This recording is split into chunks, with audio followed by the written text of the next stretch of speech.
One of the questions I hear most often as a trauma therapist is, why did I end up with PTSD when others who experienced the same thing did not? Or sometimes it sounds like, why did this breakup or this betrayal leave me with flashbacks and panic? Why am I still replaying the details of an armed robbery from 3 whole years ago? These are deeply human questions. Two people can go through the exact same event, and yet one feels shattered while the other seems to move through with relative ease. In relationships, this difference can feel especially confusing and isolating. But here's the truth. Trauma does not play fair. And it's not about weakness, sensitivity, or willpower. It's really about how your nervous system experienced the event. It's how your brain encoded the sequence of things that happened, what came before, what came after, and whether your system had the support that it needed to really process through every detail. Trauma reshapes our memory. It disrupts our sense of safety. It scrambles our emotional regulation, and it makes connection feel like a threat. So when we talk about PTSD, we're not just talking about a diagnosis. We're talking about how trauma rewires your ability to relate, to feel safe in your body, and to show up in love. Let's take a closer look at the science behind everything that I just spoke about and what healing can really look like.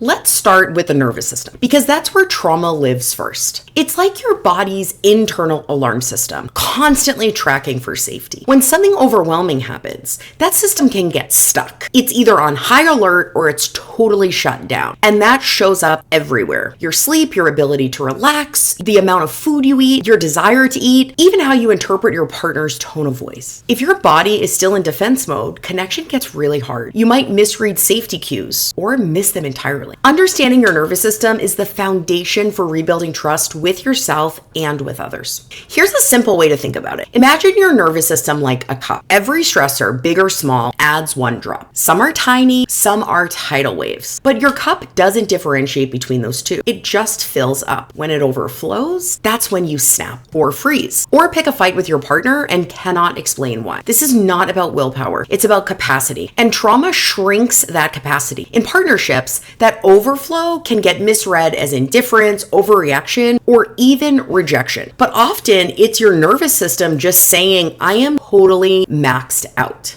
It's not just major trauma that fills the cup. It's the kids yelling, the dishes piling up, your partner forgetting to text you back, bad sleep, the judgmental coworker. Those are drops too. And when you're already near full, it might only take one more missed cue or harsh word to spill over. This is where couples often struggle because one person might not realize just how close to capacity the other one is. Understanding each other's thresholds is absolutely key. If you're living with unresolved trauma, your cup does not start empty. It's already half full. That's dysregulation, when your system gets overwhelmed faster and stays stuck longer. But healing is not about eliminating stress entirely. It's about giving your nervous system more room, more capacity to hold discomfort without overflowing. That's what therapy, rest, boundaries, and supportive connection can help build: capacity. And yes, your relationship can be part of the healing process if it feels safe enough. Let's name what we're talking about. PTSD stands for post-traumatic stress disorder. It happens when something overwhelms your ability to process. It doesn't get integrated, so it gets stuck. PTSD is your body's way of saying, I'm still not safe. I haven't yet made sense of what happened to me. In relationships, this can look like shutdowns, flared tempers, or pulling away. It's not always about the partner. It's about the nervous system still living in a survival mode. Trauma is not just war zones or accidents. It's emotional neglect, betrayal, constant instability. It's being told you're too much or not enough again and again and again. It's racism, sexism, homophobia. It's being punished for who you are. And in partnerships, trauma can easily resurface. Your partner's well-intentioned comment might land like a wound if it echoes a past harm. If any of this sounds familiar, your response is not broken, it's adaptive. You survive. Trauma doesn't always scream. Sometimes it whispers. A wave of anxiety when your partner leaves the house, avoiding hard conversations, feeling numb when things get too good in life, constantly preparing for something to go wrong. These aren't just quirks. They're your nervous system saying, I'm still protecting you. I've still not healed. But the cost? It can keep your relationships stuck in survival too. Let's talk about these thoughts that just show up out of nowhere. Memories, images, fears, flashbacks, they hijack the moment. And they don't care that you're cooking dinner or trying to connect with your partner or playing with your kids. Your nervous system is trying to process something it didn't get to finish. And until it does, those fragments keep circling back again and again. In relationships, this can lead to confusion. Why did you shut down back there? Why are you suddenly panicked? You are not unstable. You are processing, or at least you're trying to process.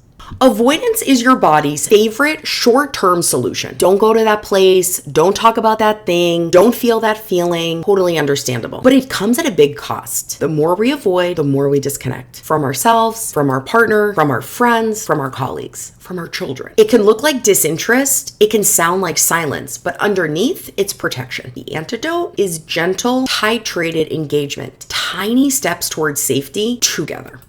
Trauma doesn't just shape how you feel, it actually rewires how you think. You might notice a persistent heaviness, a sense of numbness, or a flatness that makes joy feel unreachable. Your thoughts might become more negative, more self-critical, or harder to really organize and synthesize. This is not laziness, and it's not a personality flaw. Again, it's your nervous system pulling all its energy into protection. It's your brain saying, let's shut down before we get hurt again. In partnerships, this can look like emotional distance, but it's not disinterest, it's defense. Some nervous systems respond to trauma by staying on high alert constantly. This is called hyperarousal. You might feel jumpy, irritable, or not able to sleep. Even in calm moments, your brain is scanning. Is it safe? Will it happen again? This is your amygdala, your brain's fear center, stuck in overdrive. It's not a choice, it's a survival reflex. And in a relationship, this can look like defensiveness or overreaction. But really, it's a nervous system stuck in a protection mode. Let's pause for a really crucial reminder. Not everyone who experiences trauma develops PTSD. That's not about strength or willpower. It's about how the trauma lands in your system, which depends on so many things. Your biology, your childhood, your social support, your timing. You and your partner could live through the same exact moment and walk away with totally different wounds. That does not mean one of you is broken. It means trauma is personal. Why do some people carry trauma longer, deeper, or more loudly than others? The answer is very layered. Some of it's biological, some of it's relational. Some people dissociate more easily. Others never had a safe place to land after the trauma. The more we understand this complexity, the more we can meet ourselves and our partners with compassion, not comparison. Here are some of the most common things that raise the risk of developing PTSD. A sensitive nervous system, early childhood adversity, identity-based harm, lack of support, a history of dissociation, just kind of tuning out everything around you. None of these will guarantee that trauma will stick, but they raise the likelihood that it will linger and that it might get carried into how we relate, attach, or love.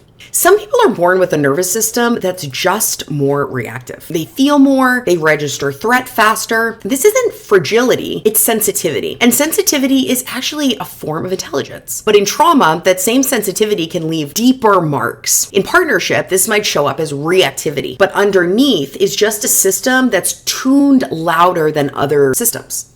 Imagine stress like a volume. For some people, the volume is at 3. For others, it's at 10 all the time. Same stimulus, wildly different internal experience. If you or your partner are in that second group, please know this. You are not dramatic. You are not overreacting. You're wired to notice what others might miss. That's not a defect. It's a trait. So what does this all look like day to day? You wake up and you already feel overwhelmed. Something very small, like a critical comment or a change in plans, sets off a spiral. Even after things calm down externally, your body stays braced. It stays keyed up. This can sometimes make partnership tricky because your partner may think, but we're fine now, what's the problem? And your body says, I'm still not fine.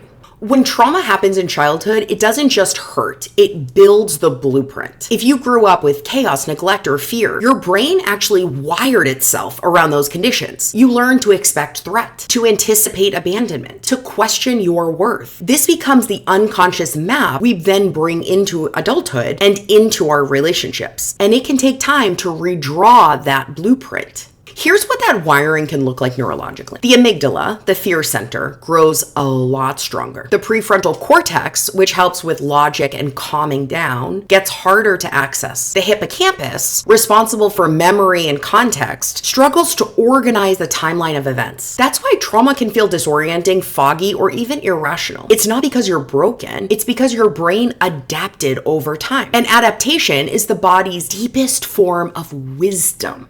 Sometimes people ask, why am I reacting so strongly to this? But the truth is, it's rarely just this. If you've been through a lot already, your system's starting point is not zero. The stress doesn't reset just because there's a new day. It piles and piles and piles. And if your partner is wondering why a small thing caused a big reaction, this is why. You're not overreacting, you're overflowing. One of the most powerful things for healing is connection. Our nervous systems are social and they regulate through relationships. When you feel safe with someone, your system softens. That's why emotionally supportive partnerships can help buffer trauma, and why relationships that feel distant or unpredictable can make healing a lot harder. Co-regulation is real. It's not just nice, it is biology.